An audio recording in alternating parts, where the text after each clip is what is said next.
having too much fun. Sam's back. We're having too much fun. Yay. I hope everyone is doing well. Sam, how have you been since you've been with us? I've been great. I have been very busy, but today I was like, I just miss Sam so much. I have to come back and interview with her. You're a big liar, but I have love a lot you of for fun it. things coming up. So We do have a lot of fun things coming up, and there's some stuff I want to hear. But before we get into that, I want to say, why have you not decorated for Halloween? look. The paycheck is a little light lately. I have not been able to get my cobwebs and skulls and crossbones out yet. All right. But they will be coming out. Okay, I expect it because next week's a very special week. I know. It's my birthday interview. Yeah. If I have to bring cobwebs to your house, I will do that. Actually, can you? Yeah, I can. I have an abundance of cobwebs. Great. Okay, let's get going because I'm super excited to interview our special guests. So, really quickly, announcements. In October, this Wednesday, I just realized it's this Wednesday, we have our member meeting and our annual music hall. So if you are a member, make sure and log on to our member meeting and stay for the music hall because it's going to be a fun show, social distancing show. That's going to be fun. That's important. Mm-hmm. And if you are not a member, but you want to check out Kentwood Theater, come to our member meeting on Wednesday and stay for the music hall. It's just fun. People are just throwing together some fun songs just for a little bit of light entertainment. So it should be a really good time. So come find out. Some really talented people performing. Really, I know. It's always really fun to see. Yeah. Sometimes it's people we don't ever get to see, and sometimes it's, people are regulars that we love. Yeah. It's a good hodgepodge. It is. So we love it. So come check us out. You get to learn a little bit about our theater company and what we're all about and get entertained. I can't think of anything better. It's really great. And November, for our play reading series, what do we have, Sam? Okay, well, a little birdie told me that there is an original play that we're going to be doing in November called Recipe that is going to be directed by Sam Gianfala, who I'm sure you've all heard of. Yeah, I've heard of him. And also, actually, I'm not sure if I'm able to announce the cast yet, but we are currently in the middle of rehearsals. They're going so well. I'm really excited. I think the script is going to be something that y'all are really going to love. So please come out to the November membership meeting and watch it. Yay! I'm really excited. This is going to be really good. You all saw Zoom date. If you haven't seen the Zoom date, you have 6 more days. So click on and watch it before it goes away. It's a riot. And this, I know, your show is going to be another splendid opportunity. Yay! Yay! We'll have more for December's virtual play coming up. But if you have a script for us, please send it to plays@kentwoodplayers.org. If you would like to direct, please send it to plays@kentwoodplayers.org. Yay.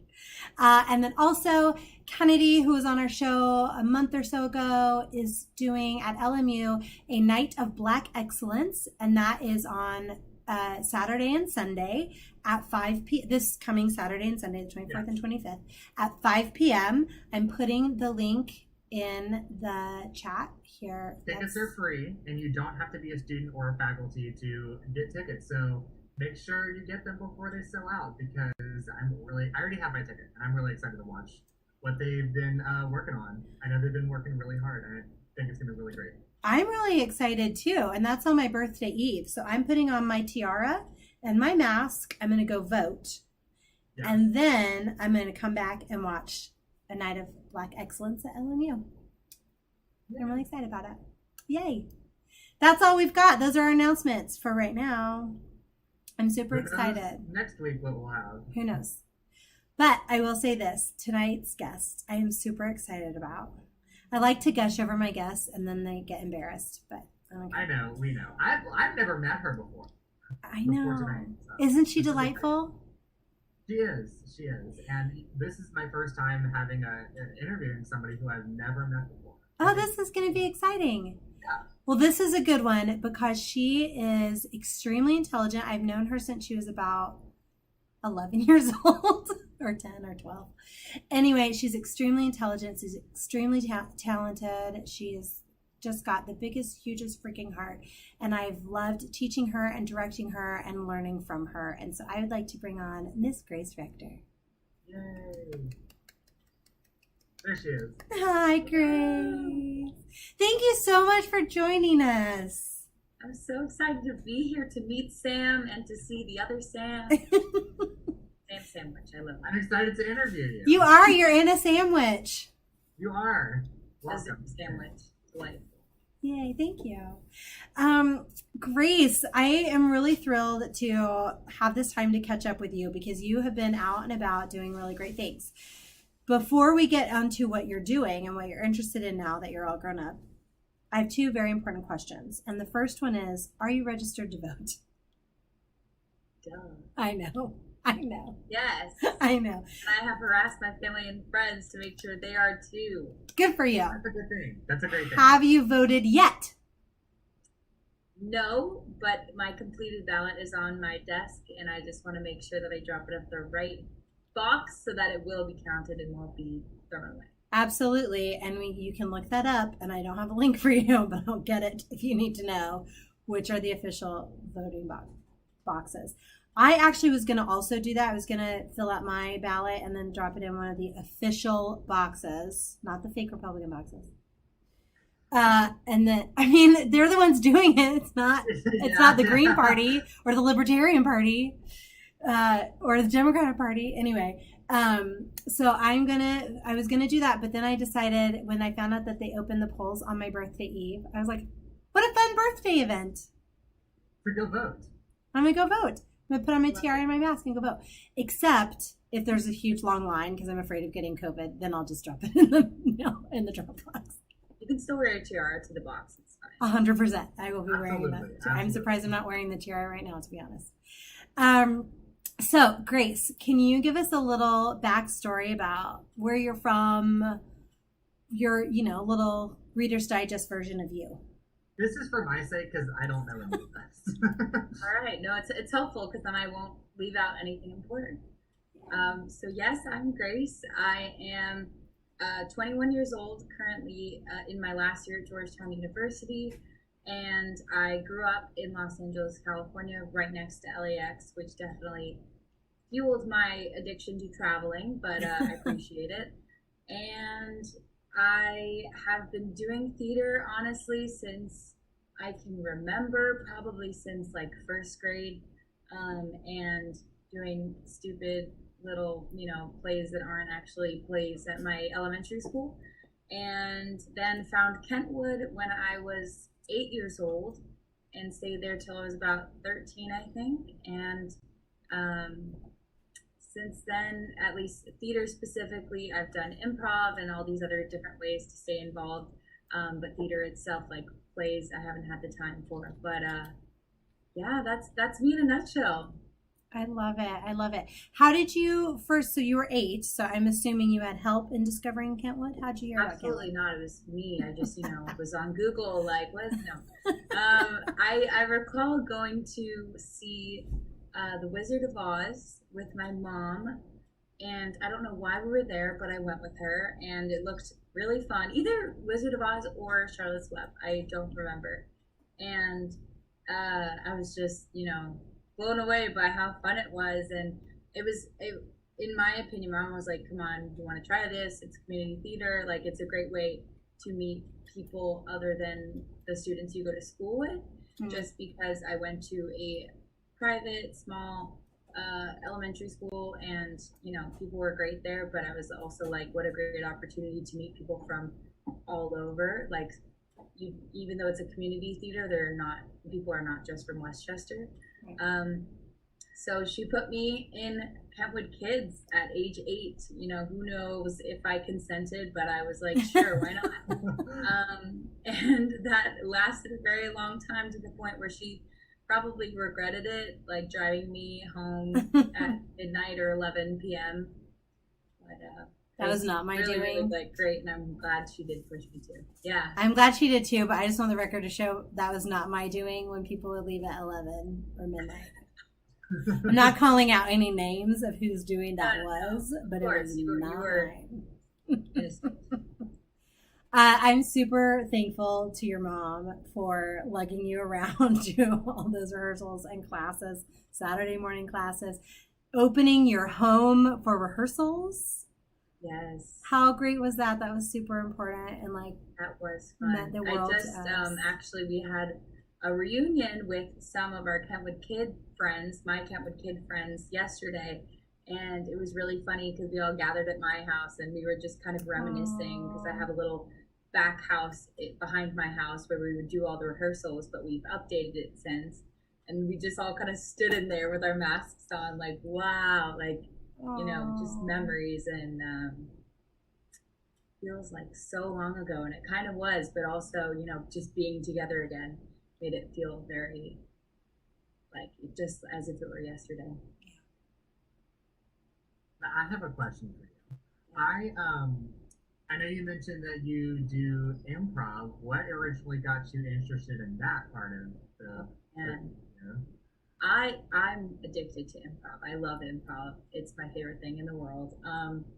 So my first taste of it was actually a workshop at Kentwood as like a student at Kentwood Kids improv workshop. I tried it. I loved it. I think I took it too far. Like I was just like so into it that I was like, calm down, like what, you know? Then I realized as I kept going, wow, improv is so important to everything you do. Yeah. So I was like, this is not only theater and fun and, you know, running around and screaming, I don't know, you know, like this was so useful. And I turned out to be a political nerd. So in high school, I did Model UN, and wow, improv really helps you when someone gives you a question that you have no idea the answer to, and you're like, what an excellent question. That, you know, we need to focus on the resources that might, you know, affect that question while you're just like, what the hell are they talking about? And you're like, so improv has been my saving grace, and I love it because it is fun, but it's also super useful, and has genuinely helped me in everything that I've done, and just even presentations in class, like the little things and the big things, job interviews. My favorite. It feels like an improv activity. I'm like, oh, did I do the, you know? But then I think the peak of my improv experience was I was studying abroad in Chile, and the people in my program were not my favorite people in the world. Like we didn't click. So I said, okay, well, screw it. I'm going to have to go make some friends. Where are the best people? Like, where do I go? So I literally Googled Santiago Improv, and I found this incredible improv theater called Los Playmobil, which is this like tiny theater with a beautiful garden, and then they had improv classes in English and Spanish. And I was like, oh my God. So I enrolled, and it was me with a bunch of Chileans doing improv once a week, and it was so much fun. I even got to take an improv class in Spanish. That's amazing. It gave me a lot of anxiety, but it was super fun. And I like found a community there. Like if I hadn't done that, I wouldn't have found some of my best friends. So I love improv, and I continue to do it a little bit at Georgetown, not as regularly, but we have some really great improv clubs on campus. That's so amazing. That is amazing. The reason I ask is I started taking an improv class this semester at my school. You like it?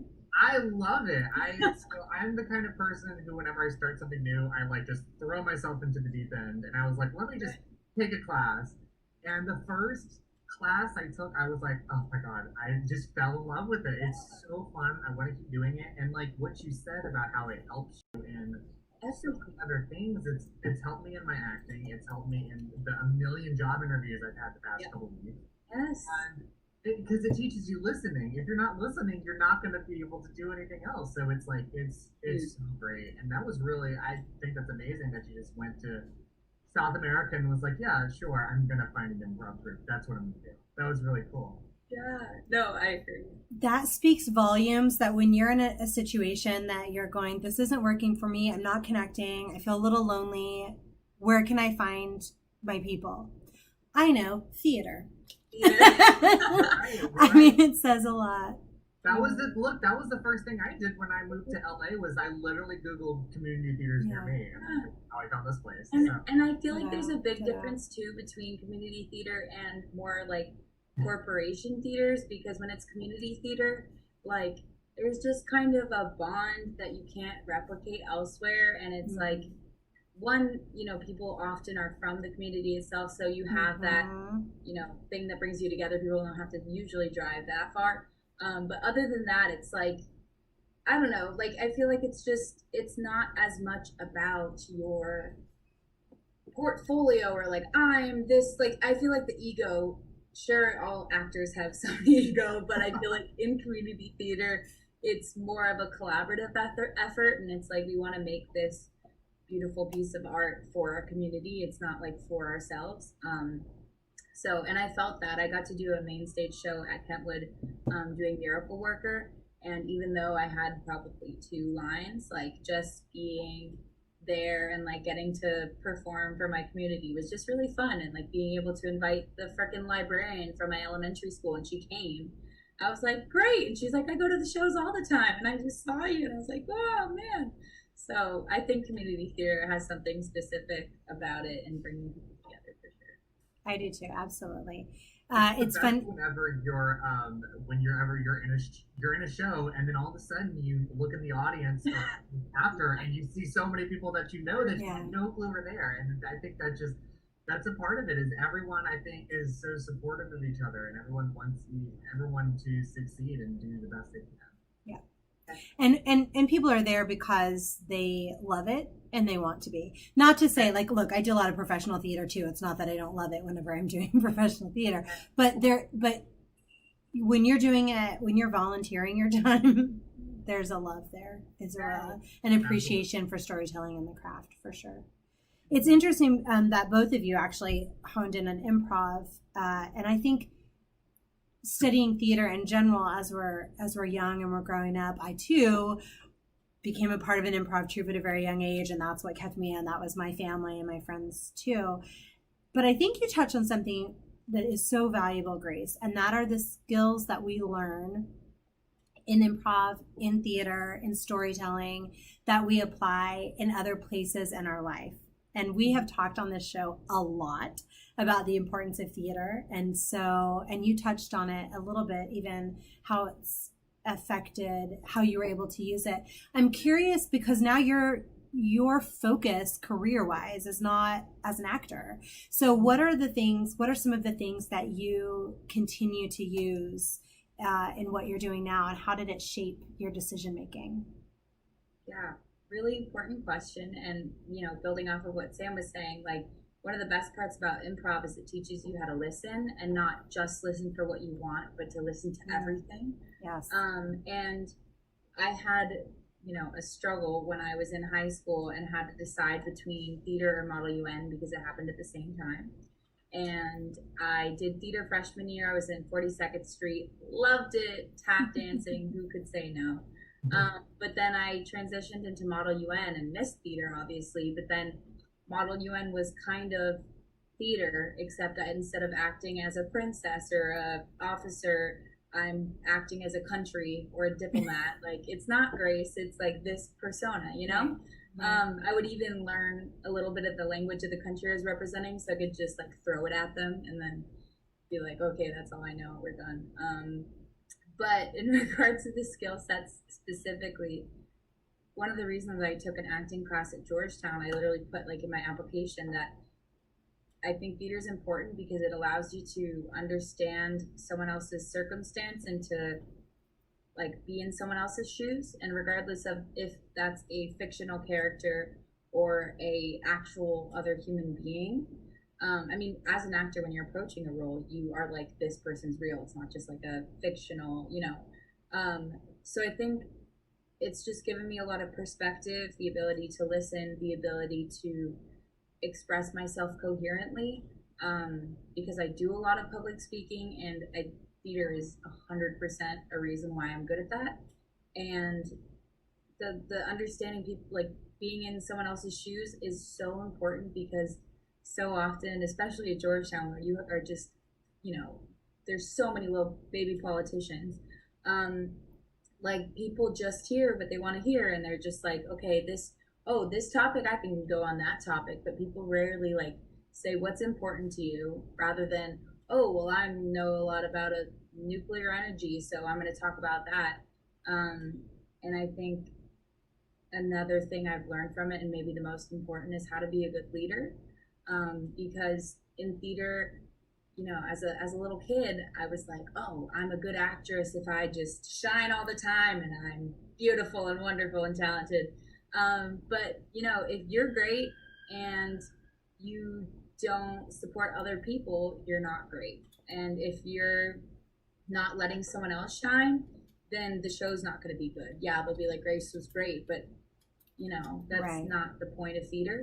So I think in regards to how I've developed as a leader is I've learned through theater the importance of supporting others and helping others succeed, because if they succeed, you succeed. And like little things like someone forgetting a line, rather than be like, ha, he's stupid, he forgot a line, be like, weren't we going to go to the market? And they're like, oh yeah, that reminds me. Like it's about teamwork, it's about collaboration and listening to others. And I think a lot of the time people don't understand that connection, but it's really truly shaped every way that I approach most situations now. Absolutely. Those are a lot of what you said, are a lot of the common themes that we hear. And I feel, I mean, as an educator myself, I feel like part of what the problem is we're having with the way we interact in a society is we took arts out of the school, and we're not learning empathy. We're not learning listening. We're not learning communication. We don't have, I mean, yes, there's speech and debate. There's, different things that you can get those skills. But I think there's something, exactly what you were talking about, when you're putting on a production, it takes everybody, and everybody has to be lifted up. Not just one person that can shine. And I think having to collaborate to build something is a great lesson in helping us to work together, even in just normal life. I think that's so great. And if I have it correctly, you're kind of heading in that direction in what you're studying and what you want to do as a career. You're focused on education, international education. Is that correct? Talk to us a little bit about what that is. Yeah, no, people ask me that all the time. They're like, what the hell are you studying? It sounds very vague, because my major is culture and politics. And they're like, isn't everything culture and politics? And I'm like, yes, you are correct. But the good thing about that is that I can take any course that relates to culture and politics, which means every course. And so acting counted towards my major. Love it. I'm like, this has to do with culture and politics, because, and they're like, no, whatever, sure, yeah, great. Yeah. So yes, my major officially is culture and politics, but then they let you choose any concentration you want. So my concentration is the storytelling of international education, and my minor is education, inquiry, and justice. But what I love about it is there's just so much dialogue and innovation, and just like sitting in like uncomfortable silence about like, how the hell did we get here, what's wrong with the world, how can we fix it, like, or not even trying to say how can we fix it, but like, why is the world the way it is. And specifically what I really care about is curriculum of education. And so there's a fancy term that I use called culturally relevant pedagogy, which is basically, there's been a lot of studies done on this, but it's basically, rather than teaching students this arbitrary norm of often white middle class individuals, like saying, this is education, this is success, learn it. Culturally relevant pedagogy is basing the curriculum on the students' experiences. So like, rather than perhaps deciding that a low-income student has nothing to offer to the classroom, you're like, okay, what do you know? What have you learned growing up in the circumstance that you are? And how can we integrate this into what we're teaching? So for me specifically, what that means is a lot of policymakers tend to be white males who have attended private institutions their whole life. And I have also attended private schools, so I can't say that I'm any better than that.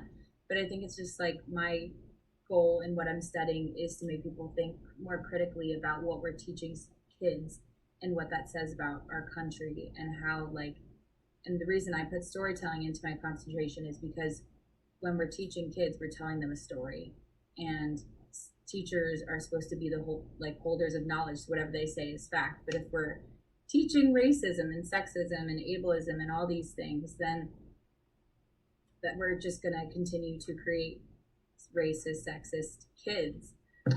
So my goal is just to stop that and figure out how we can teach in a more inclusive way based on all that students already bring, because we might assume that kids have nothing to contribute because they're little, but they have their own experiences that adults should listen to. I just want you to know I love that, and I'm also now crying for so many reasons right now. I cannot even tell you. I think that is amazing. I hope after this call, you and I can talk offline more about this. This is also my passion, but I'm also like, well, this is a theater show. so let me not bore everybody with let's get into education. But it is also about education.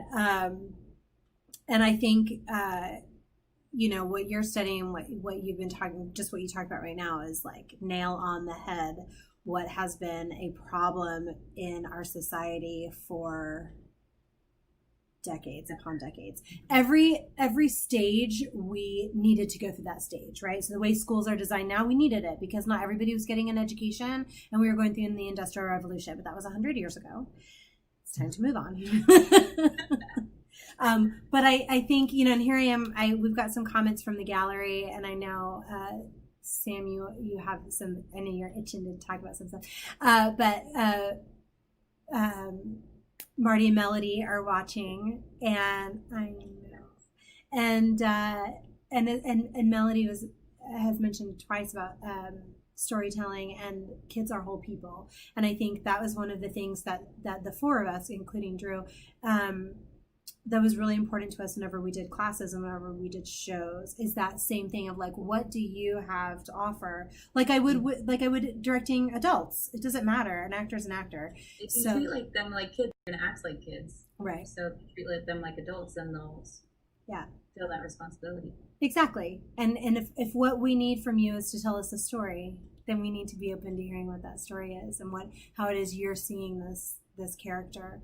And I have to tell you, I was not going to segue here, and Sam, I'm totally going to you in 1 second.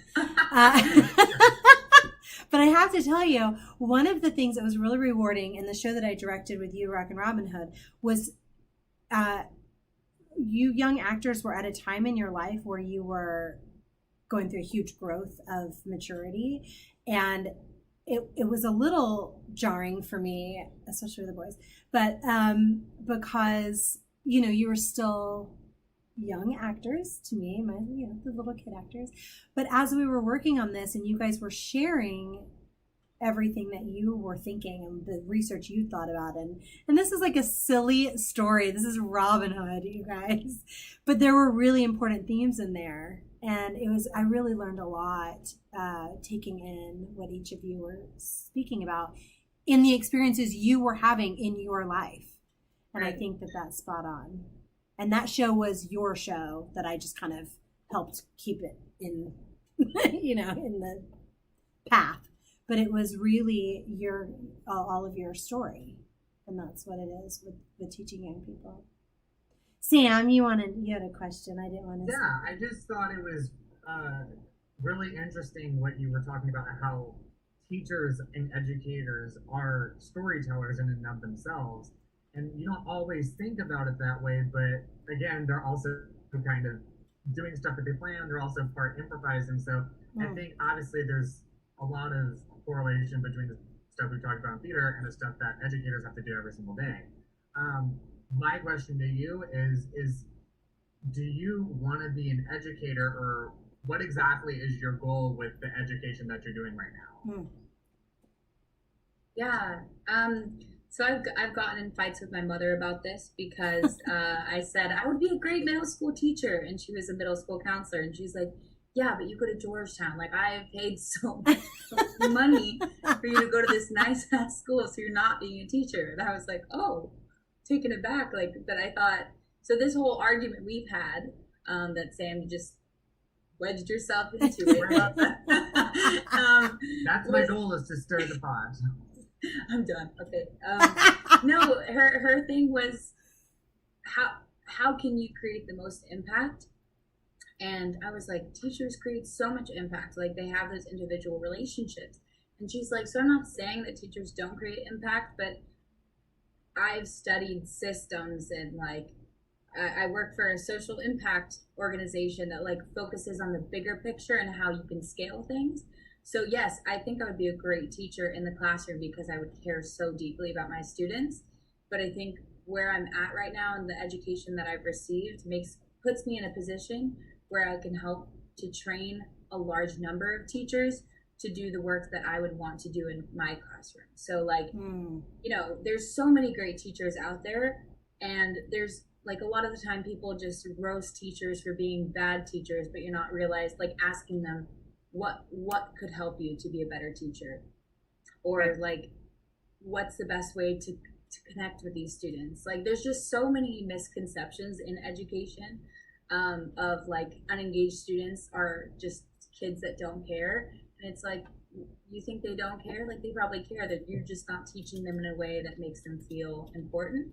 So to answer your question in a short way is, I see myself either writing policy or going against policy that is discriminatory or racist.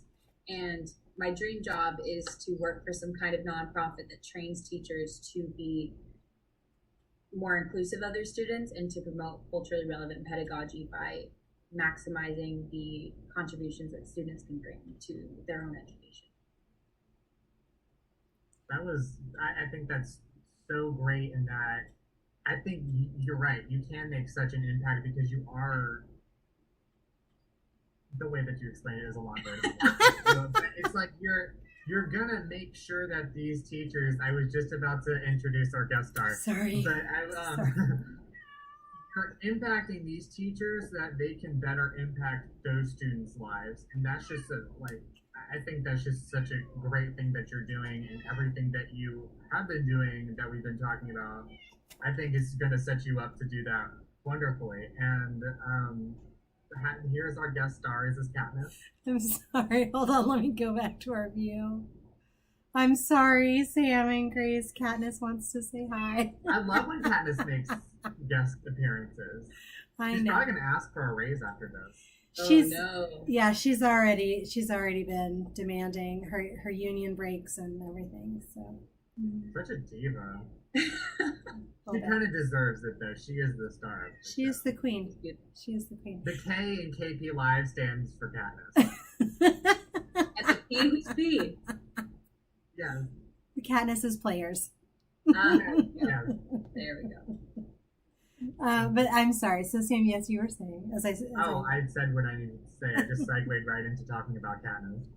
The only thing I'd add, like on what you're saying, Sam, is, and then connecting it to theater, is like, you know, directors in a way are teachers, like guiding their actors and all everyone involved in a production of like how to treat each other, how to be the best actor they can. And I think a lot of theater is not just like anyone can memorize lines, anyone can put on an outfit, but it's like Sam was saying, the empathy aspect and just thinking about what an educational process theater itself is, and how conversations, like even conversations I had with Sam that weren't about the role, were transformative, because you think about just like those little interactions and how theater often puts you in a vulnerable space, and how when you're going through that process of identifying with your character, like oftentimes, or at least I as an actress, like am like, okay, she's sad about this, what am I sad about, how can I, you know. And so that reflective process is a really good skill to learn throughout your life. And so theater itself, being in that community, I think is an example of a different type of classroom. Yeah, I agree 100%. I feel like personally, every show I have been in, I've learned something, whether it is about what I'm doing as an actor or what I need to be doing in my life. And there's, you know, shows of every single scale and quality level, even though I'm very proud of every show I've been in. Every single show I've been in, like I said, I don't know, I'm repeating myself, but I feel like you really can take something from everything that you've done or watched or been involved in any situation, and I think that that's one of the best things you can do is just learn from every experience that you've had in the theater and apply that to the other things you want to do in life and just all kinds of stuff. So I agree 100%.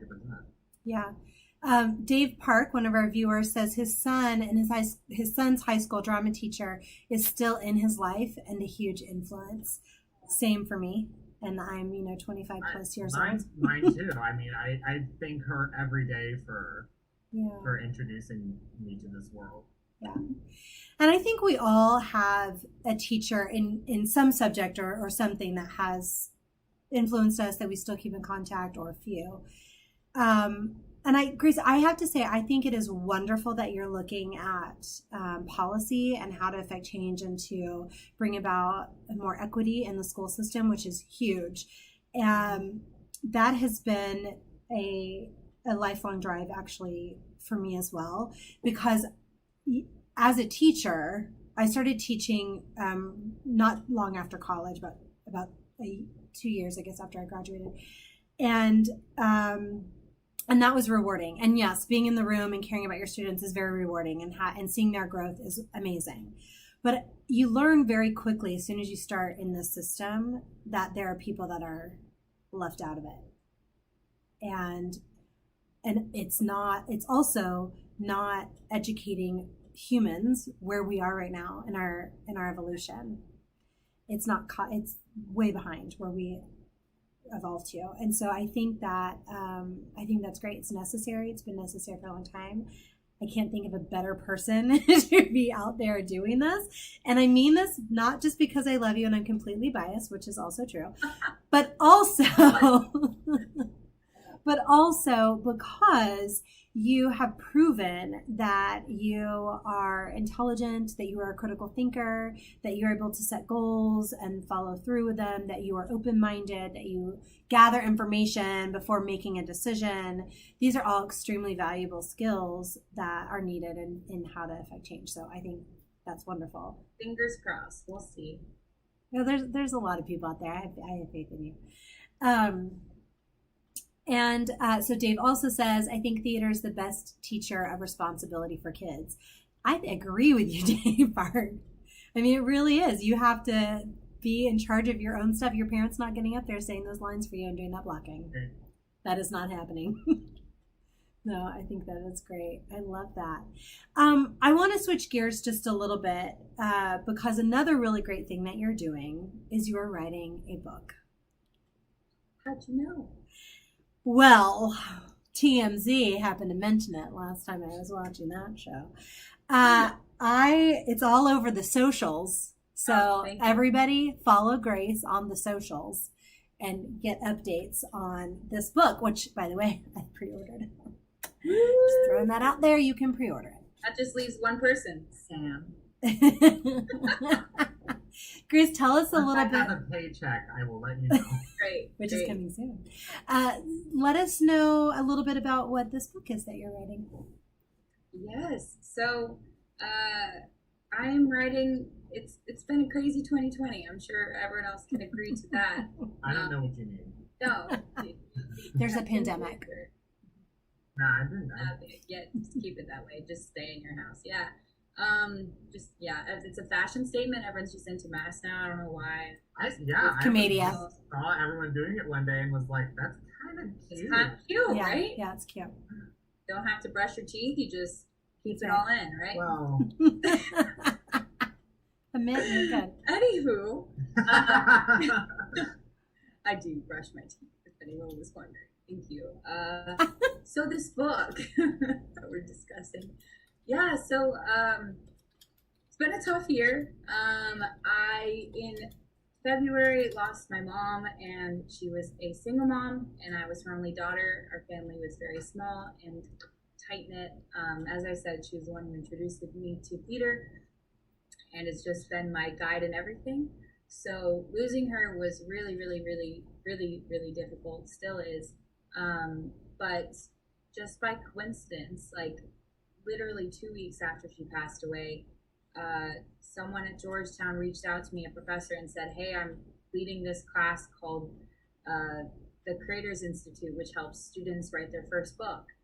And I was like, why me? Like, why are you messaging me, first of all? And then second of all, I was like, oh, like I'd always said to my mom that she had a crazy life, so she had to write about it. And I said, if you don't, can I? And she said, yeah. And I said, she'll write it. I won't have to. But then I was like, crap, now I have to write it. I got to do it.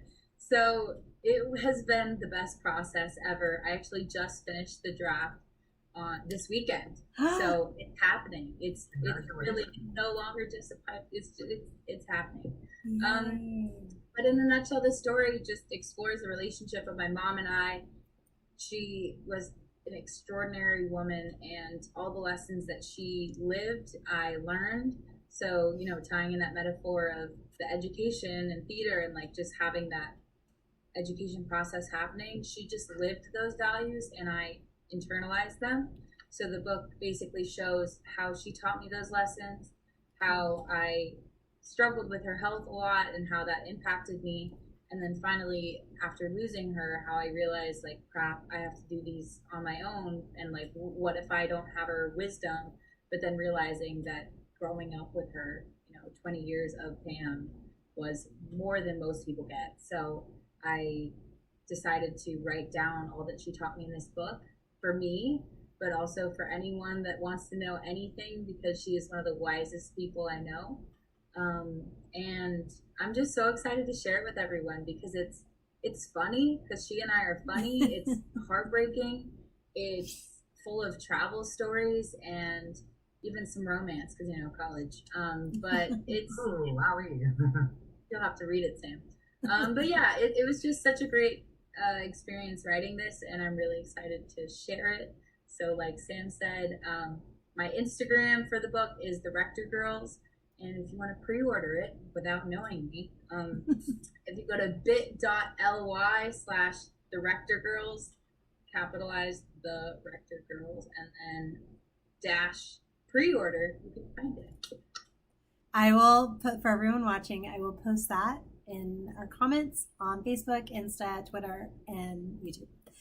I pre-ordered. I suggest everybody pre-order, and I'm of course crying again. And I have to say, I obviously have not read it yet, but I do know both you and Pam, and I know that some things are like, you think about, oh, is this going to play? Is this too personal? But I can say from, oh my gosh, really? I can say she just can't let me have any spotlight. She wants to hear about the book. I know, she does. You want to hear about the book? She wants to pre-order the book. Her own copy. I can say that the lessons that I know that your mom taught you are lessons for everybody. And is not just, and your experiences are going to be amusing and heartfelt and educational for everybody. And I think that's really great. I agree. And I will share like 3 of my favorite lessons. I have a ton of lessons in the book, but 3 of my favorite is tell the truth no matter how harsh. Because this woman would come to my shows and be like, in this one song in Robin Hood, she'd be like, great, but you went flat on that one note again. And I'm like, actor, just shut up and say, great job, honey. Second lesson, one of them was bring love to people who haven't seen it, or like love those that don't have love, or a lot of it. And so she just found those people that might have appeared angry or like bad people, but it's like those are the people that need the most love. And the third one, which is my favorite, is celebrate everything. So she and I would celebrate half birthdays. She bought me nail polish when the first guy liked me back. If I tripped and didn't eat shit, she would probably buy me cake. I don't know. We found ways to celebrate everything, and I think that's something that people should try to incorporate, because it's easy, and you don't regret. You might regret not celebrating enough, but you will never regret celebrating too much. Yeah. Absolutely. Your mom taught me a lot as well, and it was interesting. Learning lessons from Pam were not obvious. So really, Katniss, I can totally see you. You're literally in the camera. Katniss, She's going to bring down my entire set. Notice though how she could tell, oh, mom's serious. That was serious. No, she's fun. And I'll look over there and she'll be like, what? Oh, it was me. Anyway, you sitting down with your mom, we'd have like just a regular conversation, and I would walk away from that, and I would like have a huge major life change in my decision making.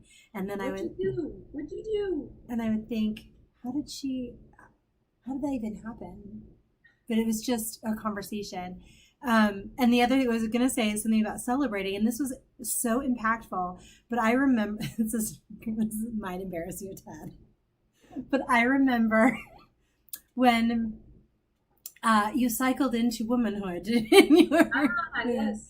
And there was a celebration. Yes, well, that was because I was part of the Vagina Monologues. I was an actress in that, the child actress. Yes. And so my mom wanted to celebrate. I'm proud and loud. I'm a woman. And so when I got my period, we said, we're going to have the red party. So everybody dressed up in red.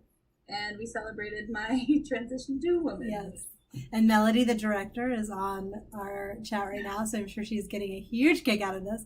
Yeah. But one of the things that's so interesting to me, it sounds so funny, it sounds so silly, but one of the things it did for me as an adult, who had been 25 plus for a few years, I went, why don't we celebrate women? Why do I hide that? And I started like going down my own journey, and what a great lesson that was in like understanding my own feelings about, womanhood and then transitioning. And here we are post Me Too, and we're having a whole different conversation. And I think it's great. Your mom is wonderful. She taught a lot of lessons, I think even on accident, just because that's who she is. And it was wonderful. So I'm really looking forward to this book. I think it's great. I love that we've had this awesome conversation and learned how growing up in the theater, which is what you did, has affected your life and helped you to go out. And I think I'm super excited because, you've already made an influence, and you're going to continue making an influence in this world. And I know that what we do as theater teachers and directors and actors is influencing our communities and our people. So I'm thankful for your example. So we have a couple fun questions before we wrap up here. By the way, Melody is all caps, huge kick, lots of hearts. So I told you she would enjoy that story. Melody. She says it was a huge honor to celebrate your womanhood, Gracie. Oh, thank you. So to wrap up, we have some fun little questions for you. We do. Well, one thing I want to say is that I know that you said since you've been in college, you've been doing a million things as people do in college. And, you haven't been able to do theater as much as you used to. But I think that's something that you are obviously already know, but it's something that you always can go back to as just like, okay, this can ground me. This is something I'm comfortable in. I can do this. And with that being said, what has been one of your favorite experiences doing theater, whether it's something you've seen, something you've personally done? What's been one of the highlights of your illustrious career in the theater? I love it. 8 to 12. I mean, great question. So many. I'm biased, and Rockin' Robin Hood was like my favorite production ever because for many reasons, but one, because I got to wear a corset and 4 different ball gowns. But I think the funniest, I don't even know, favorite everything, but funniest was that I was told that I was routinely cast as a princess or a royal person. Literally every character I had at Kentwood, I was a princess, a duchess, and I was like, why? It's fun, but why? I'm so funny and goofy. I could be a witch. I don't know. And they were like, because it's challenging, because for you to have grace is challenging because I'm so clumsy and all over the place. So I think I attribute my success of being, somewhat poised is from that. Thank you. And even a specific memory of that was in the back room. I was playing Princess of the Pea in Grim Night for Hans Christian Andersen. And I walk like my mom used to say that she wouldn't buy me heels until I could walk in them not like a truck driver because I'd be like, and so I don't recall who told me to do this, but they said like you have to carry a stack of books on your head and walk around the room and then sit in a chair. And I was like, what? And we did that for hours, and that was my favorite experience. Oh, I love that. I want you to know, by the time I cast you in Rockin' Robin Hood as a princess, you had found your grace, which is why I was able to have a Vegas fan dance. Woohoo! That was fun. Really happy about that was it. Fun. When I said I wanted it, everyone was like, but I got it. And it was beautiful. Highlight. It was highlight.